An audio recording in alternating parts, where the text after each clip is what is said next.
Hola, bienvenidos todos a este Insight. Hoy vamos a hablar de antropología y gastronomía. Y yo tendría que recordar esa interesante frase que todos hemos escuchado y que queremos además poder mejorar, porque es comerse el mundo. Comerse el mundo detrás de ella nos trae muchas implicaciones que además son invisibles. Hablamos de alimentación, hablamos de sabores, hablamos de aromas. Y hoy vamos a fusionar a una antropóloga con el mundo de la comida, de la gastronomía. Así que es un gusto para mí saludar a Sandra Velázquez. Hola Sandra, ¿cómo estás? Un gusto conocerte aún más a través de tu carrera y buscar esa pasión que tienes, que es muy, pero muy especial y que hoy vamos a ver reflejada en esta entrevista en el mundo de los alimentos. Hola Marta, muchísimas gracias por invitarme. Para mí es un placer estar con ustedes hoy, especialmente porque este es un tema que me emociona, es un tema que me relaja. Hay gente a la que le estresa la cocina. Para mí es una actividad absolutamente relajante. Pues de eso queremos hablar además, aprender. Pero cuéntanos un poquito más sobre ti. ¿Por qué estudiaste antropología? Por ejemplo, son de esas carreras que uno, bueno, ya mucho ha cambiado el mundo y sobre todo ahora donde tenemos que empezar a analizar un poco más el ser humano. Pero son de esas carreras que yo creo que deben ser difícil de elegir porque siempre la gente quiere buscar las carreras más competidas, donde se gana más dinero, etcétera, muchas cosas. Una antropóloga tiene que tener una sensibilidad muy especial, ¿no? Bueno, pues yo creería que la antropología me eligió a mí y no al contrario. Cuando yo empecé la universidad, pues empecé muy joven y seguí los pasos de mis padres y me fui por el lado de la ingeniería. Pero estudié en una universidad que es la Universidad de los Andes en Colombia, que te permite acceder a cursos de cualquier índole y por temas de horario simplemente y como de título terminé escogiendo una materia que se llamaba Introducción a la Antropología y ese día la antropología me escogió a mí. Qué interesante porque todo esto nos trae además esos tipos de momentos que son mágicos en la vida, donde lo cambiamos todo, donde decidimos algo en un solo segundo. Así como a veces sucede cuando uno ve una película, cuando uno lee una frase de un libro y uno dice, esto era lo que yo estaba buscando, o cuando simplemente se encuentra en silencio. ¿A ti te pasó con una materia y cuando cambiaste, cómo te cambió la vida?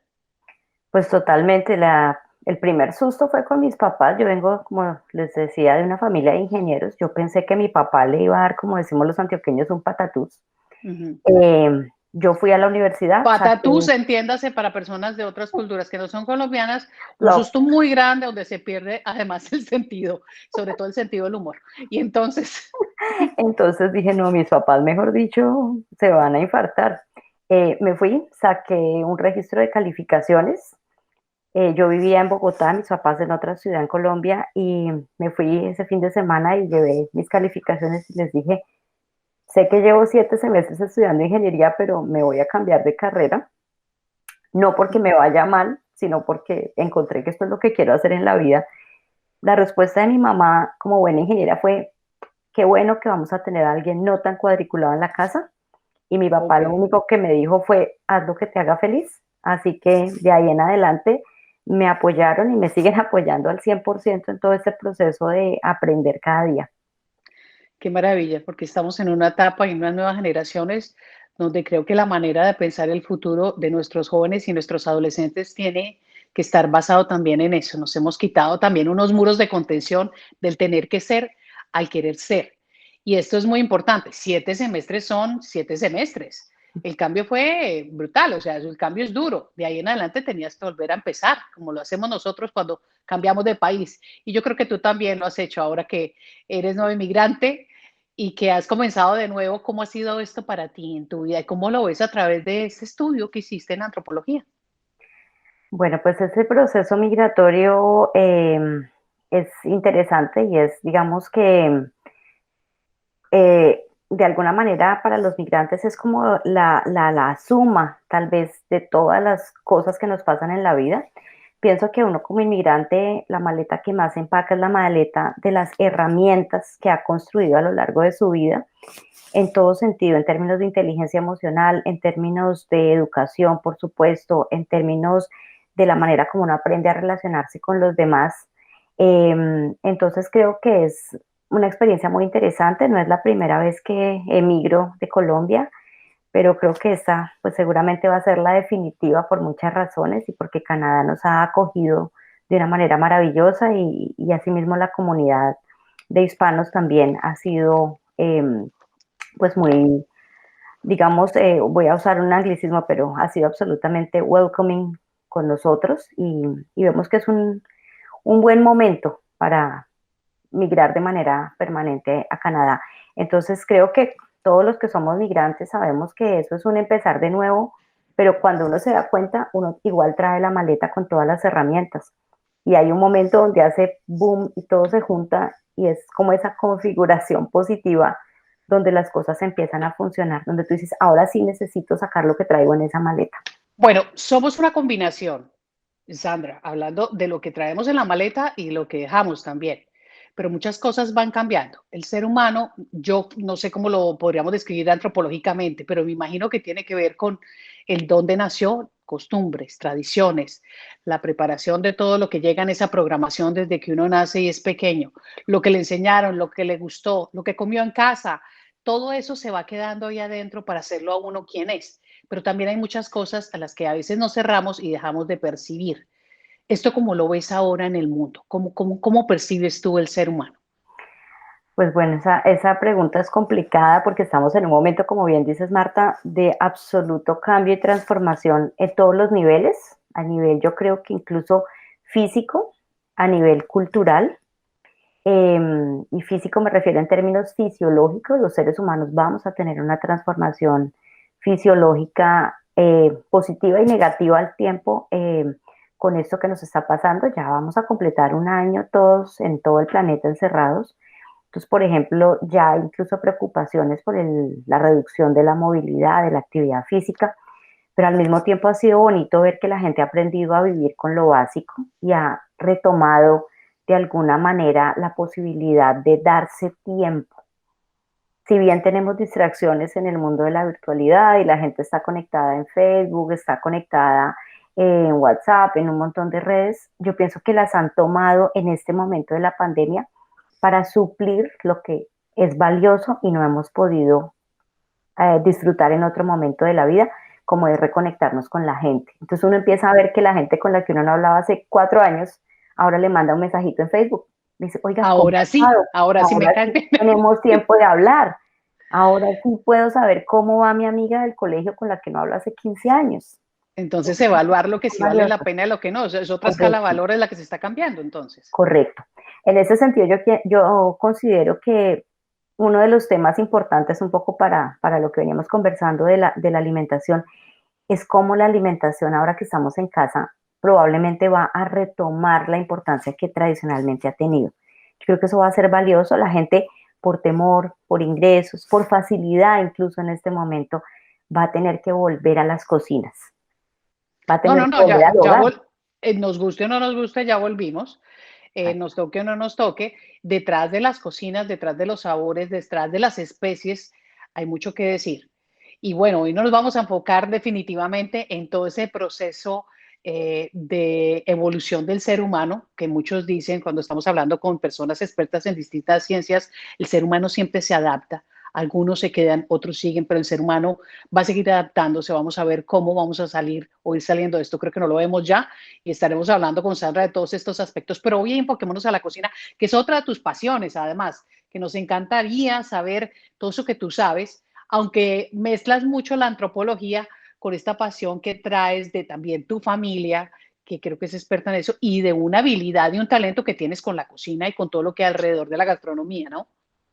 Bueno, pues un poco para ponerte en contexto, el tema de mi gusto por la cocina en general tiene que ver con una tradición que, como dices, viene en mi familia. Mi abuela materna nunca estudió cocina, ella era una ama de casa tradicional antioqueña, con una familia pequeña para su momento, que eran cuatro hijas, pero realmente con una habilidad maravillosa. Mi abuela fue una mujer muy longeva y ella durante sus 97 años de vida coleccionó cuadernos que ella misma escribía de las recetas que les recolectaba a sus amigas y las adaptaba. Entonces, tiene alrededor de unos 2 cuadernos de estos amarillos que se usaban antes, llenos de recetas, pero sobre todo su capacidad de cocinar, como dicen los españoles, con lo que da la olla. Eso es algo que yo admiro porque Si yo tomo una receta y voy al supermercado, probablemente puedo sacar un excelente plato, pero a veces el reto es cocinar con lo que tengo a la mano, que es un poco lo que está ocurriendo ahora, por la ¿Y tú le aprendiste dificultad. a quién? ¿Tú le aprendiste a la abuela mirándola? ¿Aprendiste por gusto? ¿Aprendiste cómo? Aprendí con mi abuela porque pasaba tiempo con ella en vacaciones. Ujú, Y luego de mi abuela, quien heredó ese gusto y ese sazón por la cocina fue mi mamá, que es ingeniera química, al ujú. punto que tuvo un restaurante de 17 años, No. Y pero, esto es un tema de pero siendo especies. Por ingeniera. ejemplo, las especies son importantísimas para definir uno qué tipo de sabor o de gusto tiene, Correcto, correcto, ¿cierto? Y sobre correcto. todo lo vemos cuando tenemos que mezclar culturas. Uno dice, sí, rico, pero es que no me sabe, como ese sabor a casa, que uno también se acostumbra. Puede que sea bueno o malo, no lo sé si es el mejor, pero a muchos nos queda esa sensación del sabor a casa, que es el que a muchos nos gusta. Sin embargo, no nos dejamos de sorprender con lo bueno de la buena cocina y buen sazón. ¿Tú crees que una persona tiene buen sazón o simplemente es algo que se va aprendiendo y hay quienes fallan mucho con el tema de la receta y de ser tan exactos con lo que hay que poner en ella? ¿O es algo que también se trae, que es como cuando uno dice, tengo cierto talento, ¿para qué? Vamos a agregárselo sumado a este ingrediente y a otros, vamos a sacar la mejor comida. Yo creo que es una mezcla de las dos, pero yo diría que es una mezcla de 60% algo innato, así como el que tiene habilidad para la música y tiene buen oído. Yo, por ejemplo, tengo oído de cañonero, o sea, terrible para la música, pero es que creo que hay una sensibilidad especial con los olores y con el sabor, con el gusto, donde si esos dos sentidos están por encima de otros, muchas veces hace que uno perciba cosas, por ejemplo, en el uso de las especias. Adicionalmente, creo que también hay un proceso de aprendizaje, o sea, hay gente, lo digo por mi esposo, que aprendieron a cocinar después de viejos, de la nada, y cocinan bastante bien, pero claro, tienen que muchas veces ceñirse a la receta para compensar un poquito esa, de pronto esa poca sensibilidad a ciertos sabores, tal vez.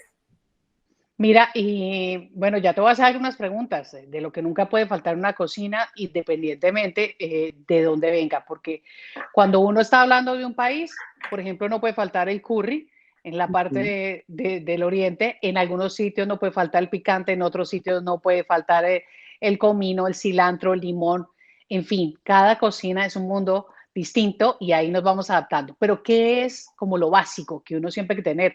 Ahora, sal y pimienta, creo que es que esto, yo creo que lo que nunca puede faltar. Qué rico que también el ajo le va dando algunos sabores especiales a las comidas, ¿no? Bueno, yo diría que sí, sal, pimienta y ajo, incluso cebolla y tomate son como ingredientes que le dan sabor a casa, como bien dices, porque nunca un tomate enlatado va a reemplazar un tomate fresco y al igual que la cebolla, al congelarse, pierde una serie de propiedades. La cebolla cuando se congela pierde esa acidez rica que le deja al fondo a las comidas y que tal vez es la que le da ese sabor de casa. Entonces yo diría que los ingredientes en términos de especias que nunca te deben faltar son sal y pimienta, como bien dices, un buen aceite o una buena grasa, preferiblemente un buen aceite de oliva. ¿Cuál usas tú? Pero el oliva no se puede usar muy caliente. No, pasa es que yo realmente creo que la mayoría de las comidas que se sobrecalientan pierden Los esa buena nutrientes. textura, los nutrientes, precisamente pierden esas propiedades benéficas de los alimentos preparados en casa. Pregunta que me llama mucho la atención sobre tu vida es que tú también conoces mucho de etiqueta, ¿no? Bueno, pues eso es una cosa curiosa. Mis papás eran personas que trabajaban mucho, entonces a veces no era fácil en vacaciones y las que somos de pronto, las personas que tenemos hijos, sabemos que en vacaciones a veces uno dice, ¿qué hago con mis hijos? ¿Qué los pongo a hacer que sea productivo? Entonces alguna vez en unas vacaciones en el club del cual éramos socios, mi mamá dijo, ay, metamos a esta niña aunque sea las clases de Clases de etiqueta de etiqueta. las señoras, eso allá se entretiene y allá me metió con un montón de señoras.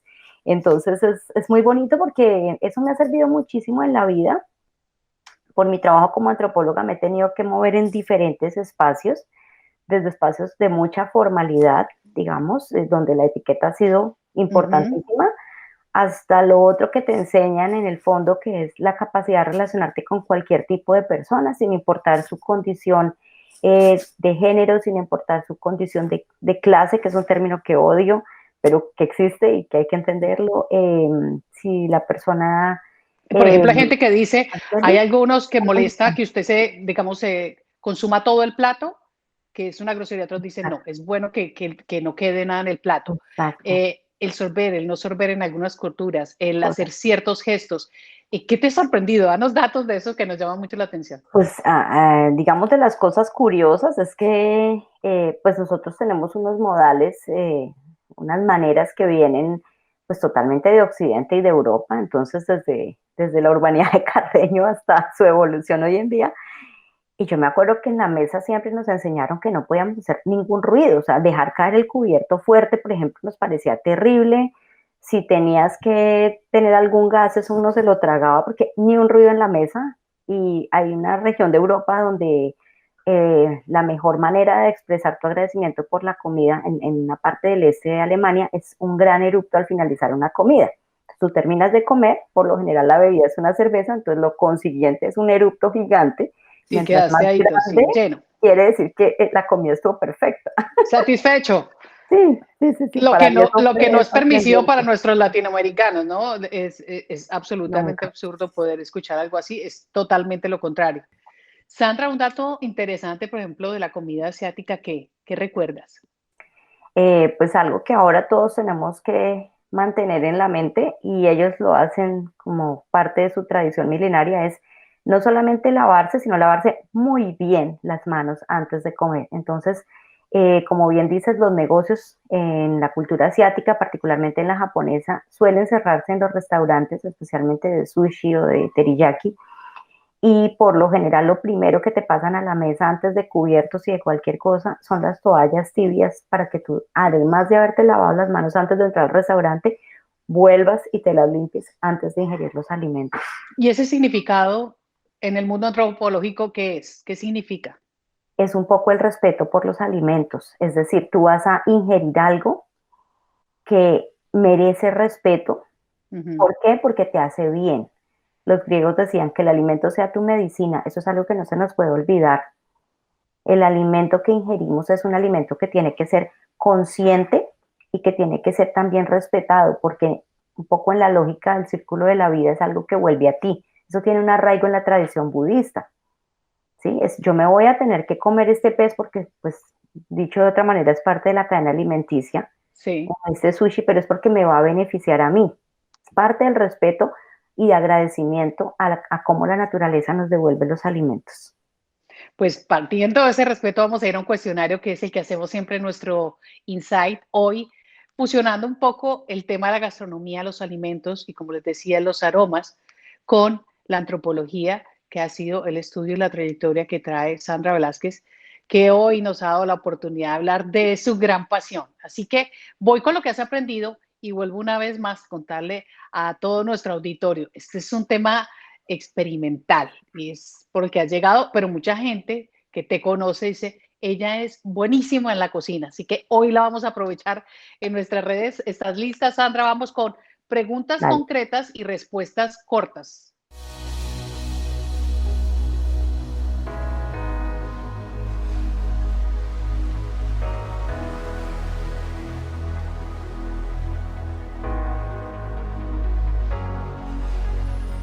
Una comida súper fácil y rápida para esta época del año donde todos tenemos que estar un poco confinados. Bueno, una rápida y fácil es la comida de una sola olla que más me gusta para cuando tienes 5 minutos. Es en una olla arrocera preferiblemente o en un caldero, arroz en la proporción normal, el arroz que gustes, trozos de espinaca, una Uh lata -huh. de atún y una bolsita, una porción individual de maní. Y te puedes olvidar de eso y dejas el arroz en la olla arrocera y vuelves en media hora y saliste al almuerzo. Te demoras 5 minutos. ¿Y cómo lo combino? Cojo la olla del arroz. Pones la olla arrocera, Uh -huh. echas el arroz y el agua en la Sí, proporción tradicional con aceite sí, y sal, sí. medida estándar. A eso le agregas una lata de atún previamente escurrido, una porción de maní salado normal y trozos de espinaca cortados. Y ya, todo lo mezclas en un solo paso. Y sale cuando el arroz esté listo. Cuando el arroz esté listo. Tienes Perfecto. proteína, tienes un vegetal, digamos, de alto nutriente que es la espinaca. Hoy en día a la gente le gusta mucho el calé, también se puede reemplazar o incluso mezclar y tienes una base de carbohidrato que es el arroz. Eso es para cuando no tienes tiempo de nada, cuando dices, tengo una charla con Marta en 5 minutos y tengo que dejar el almuerzo listo porque viene mi familia a almorzar. Ujú. Y quedó súper bien y Queda divinamente. perfecto y sabe muy rico, es un sabor un poco sorprendente, pero agradable, creo que para todos los paladares. Hay que probarlo. Receta en 3 pasos. Una Eh, receta en 3 pasos. Uno, dos listo. y tres. Esta es Bueno, fácil. Es una receta fácil la que nos esto diste. es Ahora dame fácil. una en 3 pasos. Listo. Hay una en 3 pasos que también es fácil y rica. Pones a hervir una pasta corta, manera tradicional, es decir, agua y sal. Yo normalmente no le agrego aceite a la pasta cuando la estoy cocinando. Agua y sal, una pasta corta. Adicionalmente, en el horno tostador pones tomates cherries o tomate roma en cuadros medianos, aceitunas negras, un buque de hierbas y lo bañas todo con aceite de oliva y encima unas bolas de mozzarella o si no tienes mozzarella, digamos en bola, puede ser simplemente trozos de mozzarella en bloque. 10 minutos al horno tostador o al horno tradicional y luego bañas con esa salsa la pasta. Yéndonos un poquito la etiqueta, al que yo quiero quedar bien, cuando podamos volver a invitar a alguien a casa y tenemos a la mejor amiga, tenemos a esta familiar, al vecino, a tanta gente que queremos volver a ver y quedar muy bien, pero ya estamos acostumbrados a cocinar rápido y rico. ¿Con qué quedamos divinamente, pero que sea rápido y con muy buen gusto, como chefs? Bueno, a mí hay una receta que me encanta que es como mi versión de la musaca griega y es corto en rebanadas muy delgadas la berenjena. El truco para que la berenjena no tenga el sabor que a algunas personas no les gusta es eh, echarle mucha sal y ponerla de manera un poco vertical, es decir, como en un plano inclinado, a que escurra. Cuando la dejo más o menos unos 20 minutos, luego la juegas con agua muy fría y se arma una capa de esa berenjena con todo y la cáscara, pero bien jugada, pasta de tomate, salsa de tomate, la que venden para los espaguetis, por capas. Entonces, capa de berenjena, capa de tomate, capa de queso y montas varias. Y entre tanto, pones una capa de carne molida cruda, no tiene que estar previamente cocida. La tapas con papel aluminio, la pones al horno unos 20 minutos a una temperatura más o menos de unos 400 grados centígrados. Luego la destapas, le pones queso mozzarella por encima o queso parmesano, unos 5 minutos al horno para que gratine y sale. Tipo lasaña, a ver cómo nos va. Queda Vamos como a una hacerla. lasaña, queda muy Perfecto. rica y súper saludable y a todo mundo le gusta porque el sabor es muy neutro. Volvamos a la etiqueta. ¿Cómo se ponen mejor los cubiertos? ¿Qué nos puede definir para quedar muy bien en mesa? A veces hay demasiados cubiertos porque son demasiadas entradas, entrada, más el plato fuerte, más esto, más el postre. Pero para que todos sepamos en la etiqueta cómo se ponen los cubiertos. Bueno, pues la primera recomendación es no, no poner a los, digamos, a los comensales y a los visitantes en una situación incómoda con una mesa muy complicada. Entonces, si tú conoces quiénes son tus invitados, sabes qué tanta cubiertería pueden manejar. Ujú. ¿Dónde los sientas? ¿A los Tradicionalmente, invitados? ¿Cómo los sientas? Estamos hablando de una mesa de 6. yo normalmente, 2 a mí me gustan las mesas cuadradas y Ujú. normalmente yo pongo el invitado principal en la cabecera. Un Ok. poco la manera tradicional era el jefe del hogar, pero pues eso también ha Ha cambiado un cambiado. poquito y se le da el privilegio a la persona que es como tu invitado de honor, a Sí. quien estás homenajeando. Normalmente los cubiertos van de adentro hacia afuera en el orden en el que se va a servir la comida. Es decir, lo primero que te vas a encontrar cuando te sientas a la mesa es en tu mano derecha siempre el tenedor y en tu mano izquierda el cuchillo. Es decir, los cubiertos van a la mano de cómo los vas a utilizar. Y de adentro hacia afuera, porque así mismo los va llevando, digamos, la persona que los va retirando. Entonces te sientas y te comes lo primero y se pueden retirar esos cubiertos que normalmente se ponen sobre el plato paralelos. Sí, hay Pero a algunas veces culturas están que los todos cruzan. seguidos los que siguen. Por ejemplo, si tienes un tenedor para una entrada o una cucharita para una entrada, ¿va enfrente o va al lado? La cuchara del postre por lo general va al frente, Va enfrente. o sea, como en la parte alta del plato, Y cerca a las muchas, copas, cerca a la pero si cristalería. sirves una entrada al principio, necesita algunas veces tenedor, a veces una cucharita. El tenedor, en ese caso de esa entrada, ¿en dónde iría? Ahí a mano derecha. A mano derecha. Y luego seguiría el tenedor grande, el del plato principal. Exactamente. en el orden en el que te los vas a comer. O sea, si primero tienes la entrada, es casi que intuitivamente poder tomar los cubiertos que corresponden. Exacto, se sienta a la mesa y lo primero que encuentra es lo primero que va a tener que usar. Y Exactamente. así. A mano derecha, a mano izquierda va el vaso del agua, de lo que desee tomar. ¿A qué lado debe ir el vaso? Por lo general las copas y los vasos van al lado derecho, un poco en diagonal del plato para evitar que, por ejemplo, si es un plato servido a la mesa, es decir, con un mesero o alguien lo va, como se dice, a trinchar a la mesa, digamos, alguien pasa sirviendo, evitar que alguien Hay pueda que hacer un correrse, reguero. correrse Exactamente. un poco para Pones que por pueda este pasar lado a ser. porque siempre te deben servir por el lado de la izquierda, perdón, tengo un problema de lateralidad. A ti te van a servir por la izquierda y tú tomas tu copa o tu vaso por la derecha. A la Con derecha. eso evitas el accidente. Perfecto. Hablando entonces de los cubiertos, las servilletas, cerremos en el tema de lo que tiene que ver con la manera de los cubiertos y el protocolo.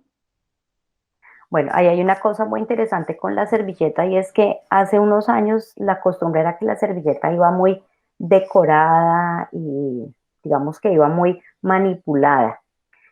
Incluso antes de que llegara el tema del COVID, se evitaba manipular mucho la servilleta. Entonces, lo más sencilla que pudiera servirse la servilleta de tela era la mejor opción para evitar la manipulación por temas de higiene.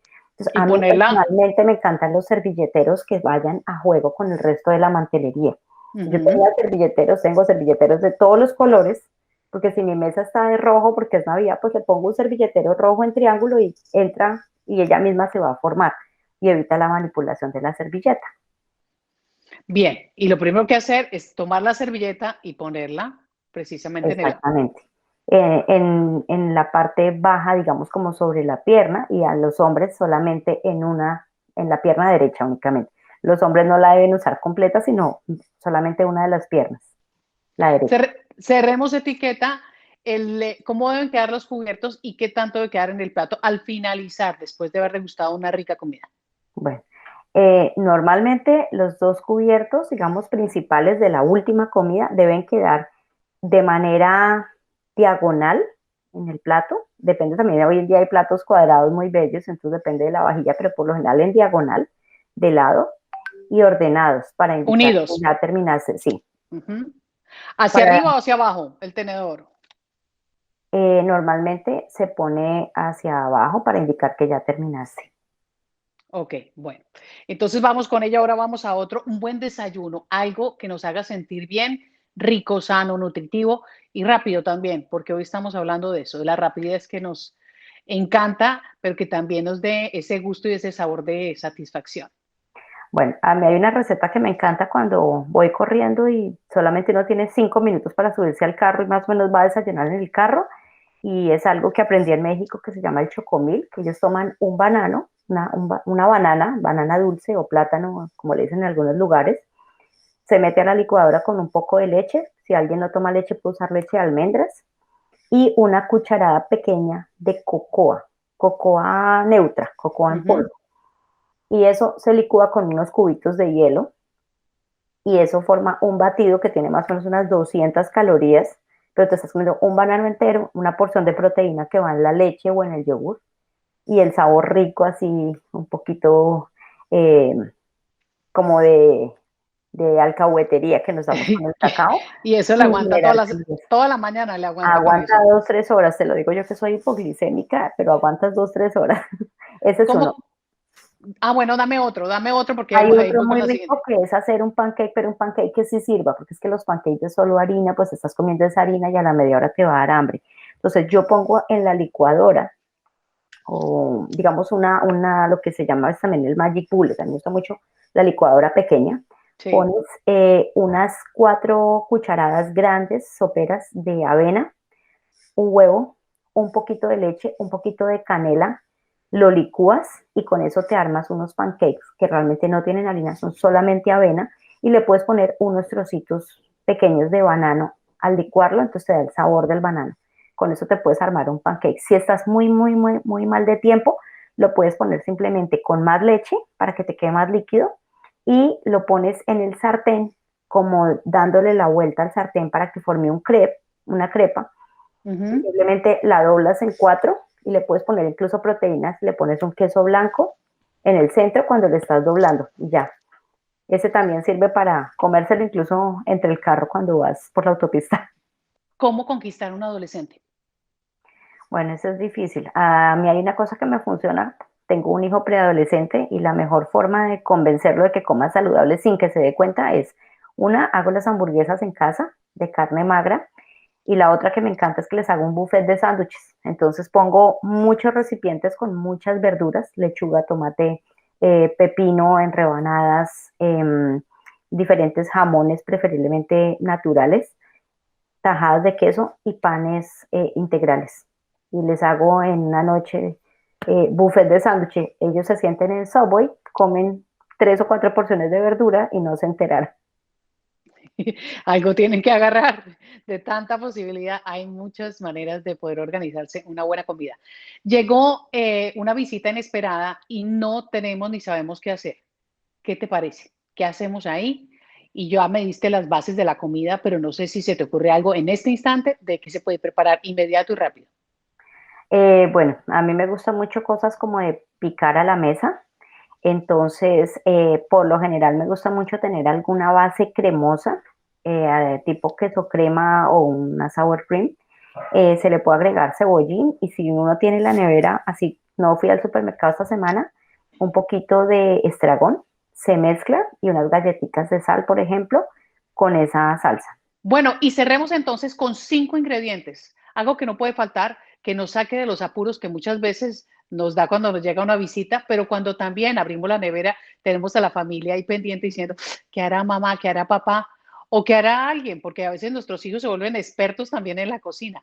Qué rico despertar ese sabor a todo lo que traen nuestros aromas y nuestra gastronomía. 5 ingredientes básicos indispensables, como cuando uno habla del closet, que hay que tener traje negro, traje blanco, blusa negra, pantalón negro, blanco, etcétera, pero que de esto nos saca de todo.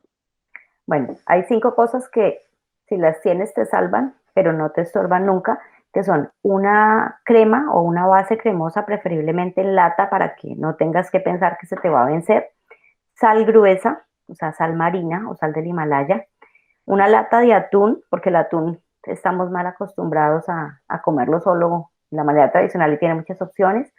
Me gusta tener 1 litro de agua saborizada con gas y una lata de cóctel de frutas que te permite hacer desde una soda italiana hasta un cóctel con licor o una buena salsa dulce para las carnes. Yo estoy apuntando, pero yo no sé qué voy a hacer con todo eso, así que danos una guía rápida. Bueno, entonces la base cremosa, ¿por qué sirve? Porque una base cremosa te puede servir para hacer una sopa, salvar una sopa que quedó como aguada, o para hacer una buena salsa, o incluso un postre. Soy mala con los postres, pero si tú tienes una buena crema de leche, así sean unos duraznos en lata, y bates Delicioso, la sí. crema y haces una chantilly. La sal gruesa, porque es lo mejor para cualquier tipo de carne o pescado. La lata de atún, porque el atún te sirve para hacer desde un sándwich rápido para tu hijo adolescente que está ese día yéndose para la escuela, hasta un buen soufflé de atún.